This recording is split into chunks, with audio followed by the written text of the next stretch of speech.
১৯৭১ সালের ২৬ মার্চ স্বাধীনতা ঘোষণার মধ্য দিয়ে শুরু হয় বাংলাদেশের মুক্তিযুদ্ধ। তবে এই যুদ্ধ হঠাৎ করে শুরু হয়নি। এর পেছনে ছিল দীর্ঘ ইতিহাস, নির্যাতন, বঞ্চনা আর রক্তক্ষয়ী সংগ্রাম। মুক্তিযুদ্ধের শুরু থেকেই ভারত বাংলাদেশকে অস্ত্র, প্রশিক্ষণ এবং সর্বাত্মক সহযোগিতা করে আসছিল। কিন্তু একটা বিষয় পরিষ্কার, ৩ ডিসেম্বর ১৯৭১ সালের আগে ভারত সরাসরি বাংলাদেশে ঢুকে পাকিস্তানের বিরুদ্ধে যুদ্ধ করেনি। ৩ ডিসেম্বর ১৯৭১ পাকিস্তান ভারতের বিমান ঘাঁটিতে হামলা চালায়। এর ফলেই শুরু হয় ভারত-পাকিস্তান পূর্ণাঙ্গ যুদ্ধ। এর পরদিন ৪ ডিসেম্বর ১৯৭১ ভারতীয় স্থলবাহিনী খোলাখুলিভাবে বাংলাদেশের সীমান্ত অতিক্রম করে এবং মুক্তিবাহিনীর সঙ্গে যৌথভাবে পাকিস্তানি বাহিনীর বিরুদ্ধে যুদ্ধ শুরু করে। এই মুহূর্ত থেকেই বাংলাদেশের মুক্তিযুদ্ধ শুধু বাংলাদেশ পাকিস্তানের মধ্যে সীমাবদ্ধ থাকেনি, এটি রূপ নেয় ভারত-পাকিস্তানের পূর্ণাঙ্গ যুদ্ধে। ১৬ ডিসেম্বর ১৯৭১ পাকিস্তান আত্মসমর্পণ করে।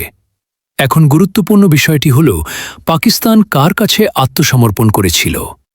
আত্মসমর্পণের দলিল ইনস্ট্রুমেন্ট অফ সারেন্ডারে স্পষ্ট লেখা আছে, পাকিস্তানি বাহিনী আত্মসমর্পণ করছে Indian and Bangladesh forces in the eastern theatre এর যৌথ কমান্ডারের কাছে।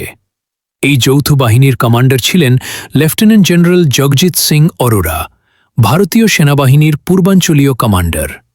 পাকিস্তানের পক্ষে দলিলে স্বাক্ষর করেন লেফটেন্যান্ট জেনারেল নিয়াজি, যৌথ বাহিনীর পক্ষে স্বাক্ষর করেন জেনারেল অরোরা, আর বাংলাদেশের অস্থায়ী সরকারের প্রতিনিধি হিসেবে সেখানে উপস্থিত ছিলেন এ.কে. খন্দকার। অর্থাৎ পাকিস্তান এককভাবে ভারতের কাছে নয়, আত্মসমর্পণ করেছিল ভারত ও বাংলাদেশের যৌথ বাহিনীর কাছে। তাহলে প্রশ্ন আসে, পাকিস্তান কেন বাংলাদেশের প্রতিনিধিদের কাছে আলাদাভাবে আত্মসমর্পণ করল না? এর উত্তর আছে আন্তর্জাতিক যুদ্ধ আইনে। জেনেভা কনভেনশন অনুযায়ী একটি নিয়মিত সেনাবাহিনী অনিয়মিত গেরিলা বাহিনী বা অস্বীকৃত সরকারের কাছে সরাসরি আত্মসমর্পণ করে না। পাকিস্তান তখন মুক্তিবাহিনীকে বিদ্রোহী হিসেবে দেখত। তাই মুক্তিবাহিনীর কাছে আত্মসমর্পণ করা তাদের জন্য ছিল লজ্জাজনক ও বিপজ্জনক। তারা আশঙ্কা করছিল, মুক্তিবাহিনীর হাতে পড়লে প্রতিশোধমূলক হত্যাকাণ্ড হতে পারে। আর তখন পর্যন্ত বাংলাদেশ জেনেভা কনভেনশনের স্বাক্ষরকারী রাষ্ট্র ছিল না। কিন্তু ভারতের কাছে আত্মসমর্পণ করলে তারা যুদ্ধবন্দী হিসেবে আন্তর্জাতিক সুরক্ষা পায়। ফলাফল, প্রায় ৯৩,০০০ পাকিস্তানি সেনা ভারতের যুদ্ধবন্দী হয় এবং পরবর্তীতে নিরাপদে ফেরত যায়। এখন প্রশ্ন ওঠে, ভারত কেন ১৬ ডিসেম্বরকে নিজেদের বিজয় দিবস হিসেবে পালন করে? একটা সহজ প্রশ্ন করি, আমরা যখন বাংলাদেশে বিজয় দিবস পালন করি তখন কি বলি? ভারতের সহযোগিতায় পাওয়া বিজয়? না, আমরা বলি এটা বাংলাদেশের বিজয় দিবস।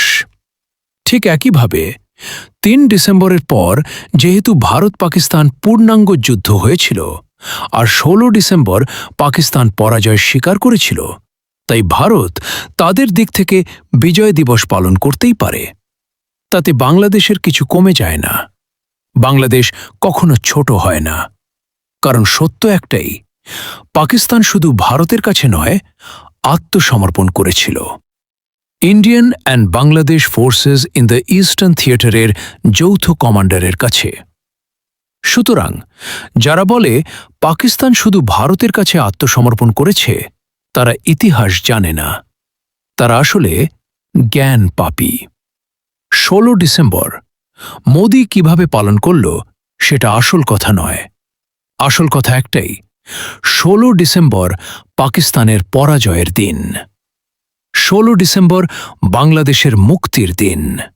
এই দিন আমাদের, এই বিজয় আমাদের।